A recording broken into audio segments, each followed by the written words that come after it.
Hello everybody, my name is David Liu. I am running for the California 49th Assembly District as the only Republican candidate. I am new to politics. I am not a politician. I have no experience, I have no connections. I do not have big companies or wealthy people backing me. I don't have any of that. I am an average nobody. As an average nobody, why do you want to run for such a prestigious position? The reason is very simple. You do what is right, not what is easy. Every single day, I walk down the street, I feel scared. I eat in a restaurant, I feel scared. After a long day of work in the office, after I get back home, I want to take my mom out for a walk, for dinner. My mom doesn't want to go. She is scared. I feel this way in the past few years, every single day. I live in fear. I'm sure you feel the same way. We have to make changes. Not only that, the indoctrination in our schools is getting worse and worse. One of the reasons Elon Musk moved out of California is that his son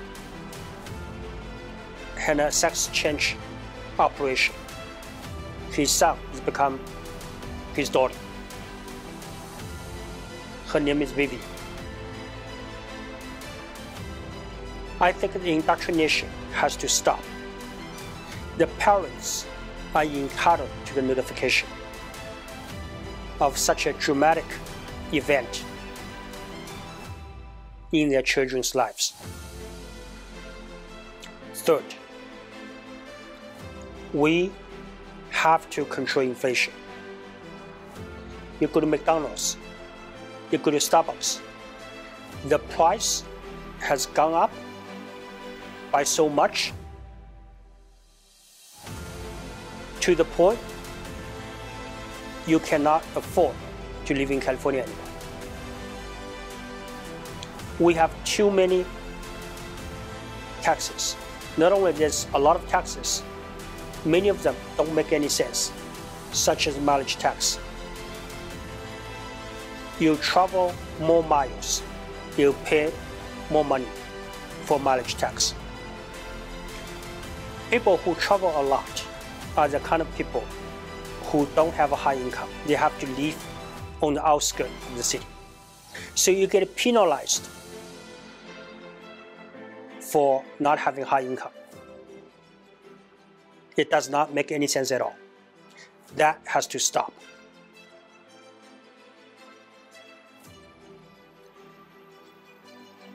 That's why I am running for the 49th Assembly District. Because I feel scared. I don't want indoctrination. That would affect my child. I don't want inflation. You feel the same way.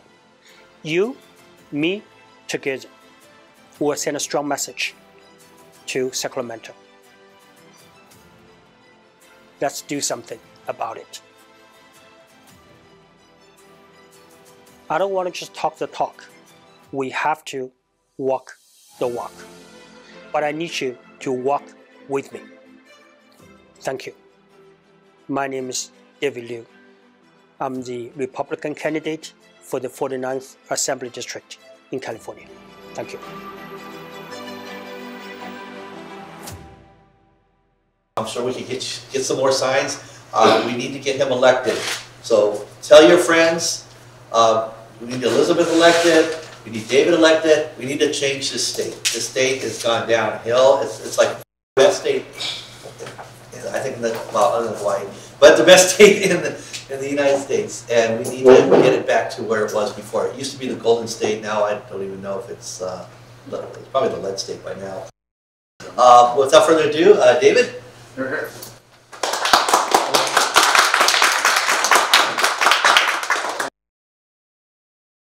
Hi everybody, my name is David Liu.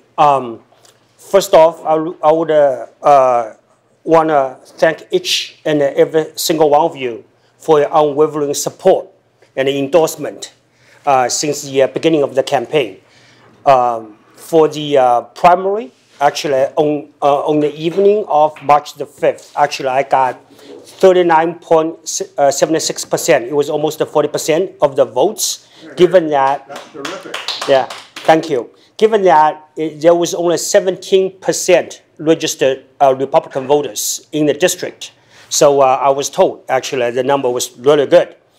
That means actually we have a really good chance of winning the election. 2 days ago, actually, I held a press conference opposing SB 94. So what SB 94 is about is that it says that if you are an inmate serving lifetime in prison, and if you were sentenced before the year of 1990, you have served 25 years in state prison, then you are eligible for early release. So that was not just there was total nonsense. I think that bill, what happened was, although that bill is inactive as of right now, but it has passed Senate, so it can be active anytime. Yeah. So I actually, a lot of media, pretty much every single media outlet came to the press conference 2 days ago. I had at this seafood restaurant in Lou's Meat. Actually, it became a sort of #1 news in at least in the Chinese community in this area, in the Greater Los Angeles area. So that bill actually, so not only as I was saying now, it's nonsense. Actually, it's another attack to the on the victims' families. Senator Cortese was a person that actually proposed the bill. She was saying that the reason why she wanted to propose that bill, she was saying that when they get out, when those inmates who are serving life imprisonment, when they get early release, they will be at least 53 years or older. They are too old to be violent. They are too old to be to commit another offense. So that statement is nothing but sheer stupidity. So a lot of people, they commit crimes in their 50s, 60s, 70s. So crime committing has no age limit. If that was the case, that we should have a law. We should get rid of life imprisonment altogether. We should say, you know what? You serve up until 50 years old, then you will be released. You know what? Because you are too old to be violent. So, and right now, if that bill does pass, there will be about 560 people. They will be eligible for that. They will be released. They will get early release. They will re-enter the community. So how would you feel? You have a neighbor, who was just released from prison, who has committed murders in the past. Not only these people, they were murderers. They committed murders with special circumstances. What does that mean? That means that the murders were committed during, say, a rape, a sexual abuse, kidnapping, torture. Those people, they are the worst kind of criminals. They're career criminals. So that was why I think that it's important, not only to oppose SB 94. It's not about being a Democrat or being a Republican. It's about doing what is right. It's about being right. So that actual press conference got a lot of media attention, as I was saying. So it means people actually are waking up. They're starting to open their eyes. As someone was saying that actually a lot of people don't vote for the primary, like 70-80% of the voters did not vote. I think that with all those laws, right now gradually they're opening their eyes, they're waking up, they're starting to see what's true, what's not true. So it was very important, I think, that for us to be vocal, to be aggressive on those, to speak up about those issues. So to be frank, actually, I was surprised when I found out I got almost 40% of the votes. It was not about me. It's about the fact that voters in the district, they are realizing, through, all those gradually, especially with the younger generation, they're starting to see that what Democrats have been doing in the state of California, to the state of California, to the voters, they're hurting people. They're hurting people in California. So in the past about 10 years, I feel like starting from the Governor Newsom and, or a lot of other Democrats, seems like they're doing this some sort of twisted social experiment. Starting off with AB 109. What AB 109 does is that because the state prison was overcrowded, instead of building more prisons, they are closing them down. So all those inmates, all those felons were released into the society. That's why we can see that in the past 10 years, the crime has been on the rise ever since. Then 2 years later, year 2014, then Proposition 47 was passed. So they increased the limit for felony. Like before it was $400 something dollars to $950, to almost $1,000. So basically, it wasn't a law prohibiting a crime. It seems like it was almost like they're encouraging people to commit a crime, right? So then after that, Proposition 57 was passed as well. So it has gotten worse and worse.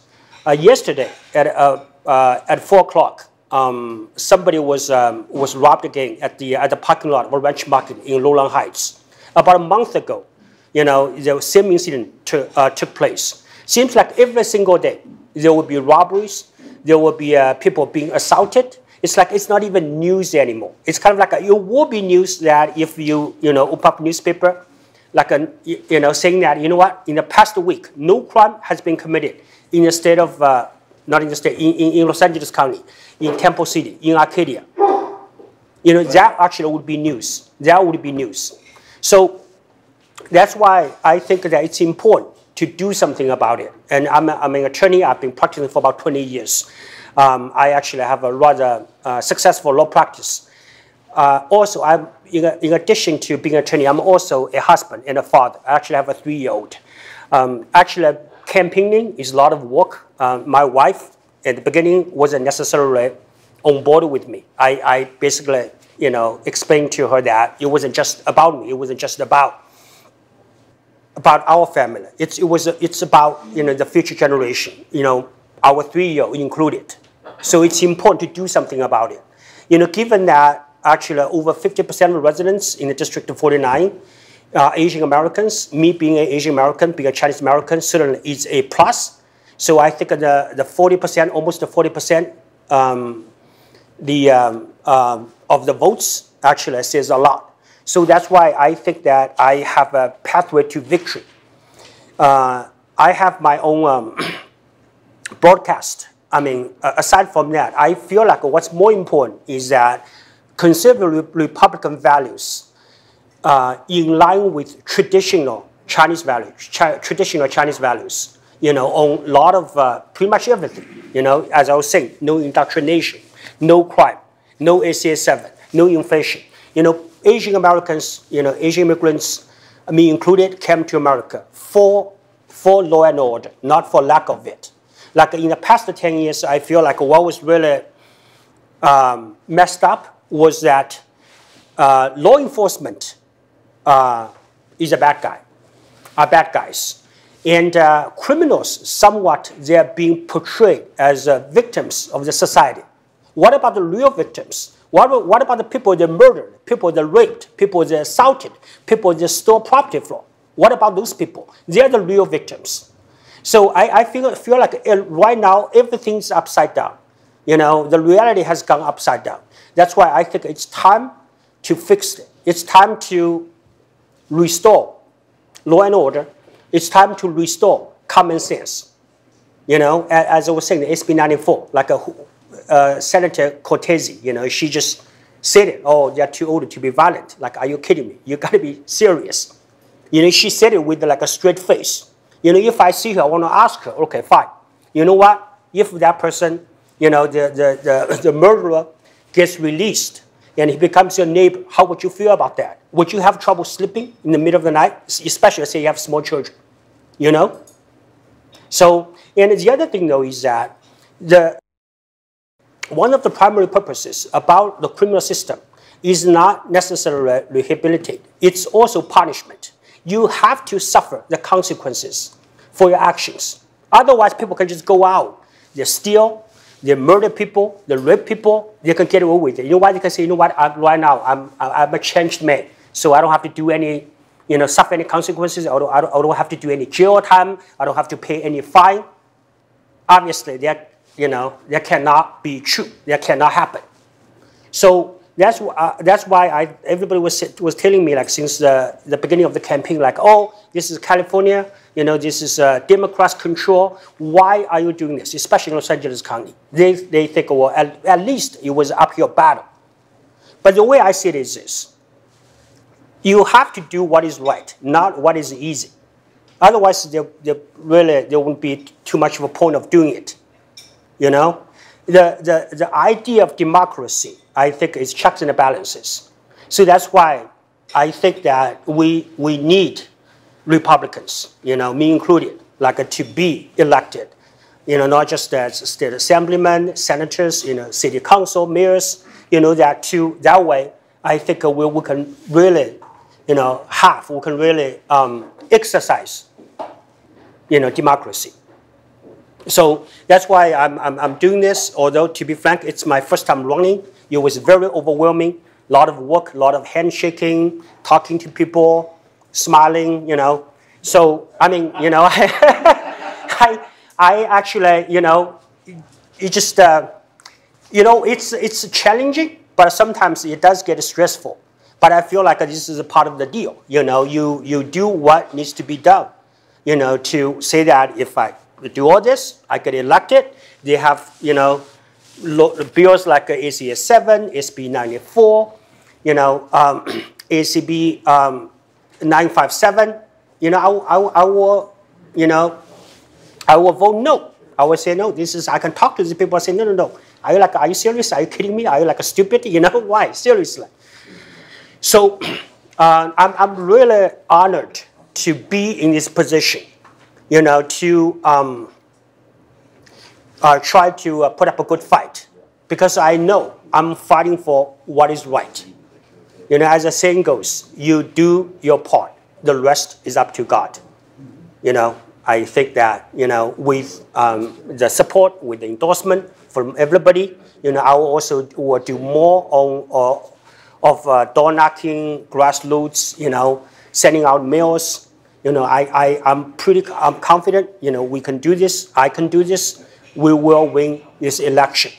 I think we have to change California. A lot of people have left already. I don't want to leave, I want to stay here. I don't want my kid to grow up like my kid would be like a dad, man, what's all this nonsense, you know?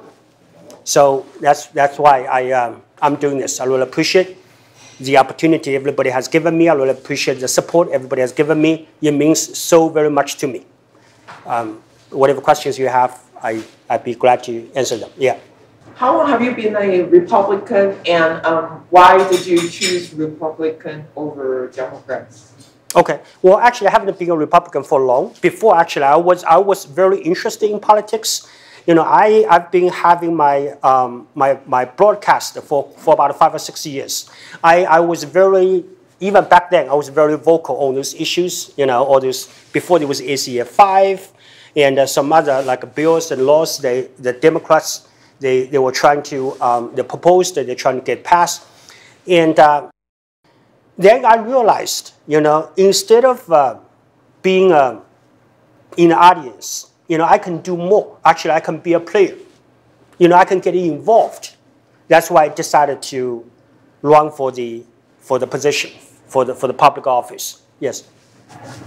I don't know if you've checked it out, but Mr. Mann, who's on the city council for Temple City, an Asian fellow, who won his votes because they didn't register. I don't know if that's still true to this day, but it's something that you need to consider. Even though they, not only do they not vote, they don't register. So they've got 2 charges against them. So I don't know that we've broken that question or not. Unfortunately, in Temple City, they don't change their leadership. They change their leadership normally, but they'll alternate so that the same people stay in charge. And I'm in favor of the people, but on the other hand, I think they need to give the voters a chance to say yay or nay and train people to be, because at some point, each and every one person on that table is going to have to be replaced if for no other reason they die. And if you don't build up people that are trained, you won't have people like this gentleman here who want to take the next chance. Thank you. David, I appreciate the fact that you're pointing out some of these assembly and state bills that are before us right now. They're horrible. I spend a lot of my time online researching these.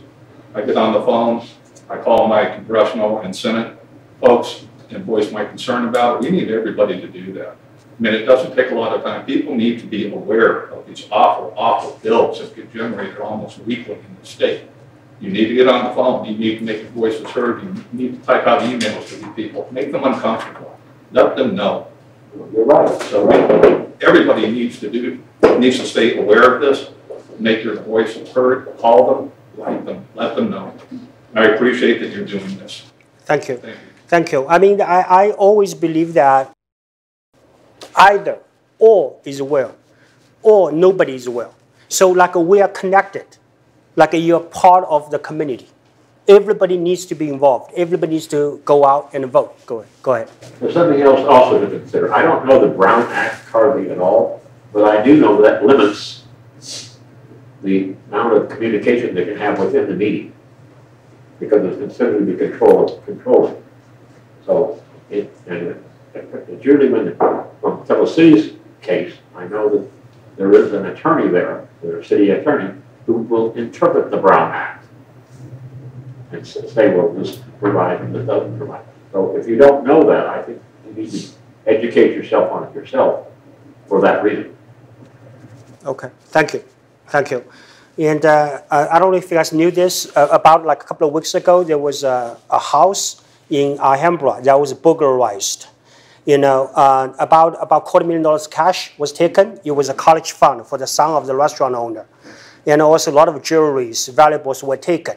So what was even more shocking wasn't just the amount of the property they stole, they took. It was the fact that those criminals, they stayed in the house for 7 hours.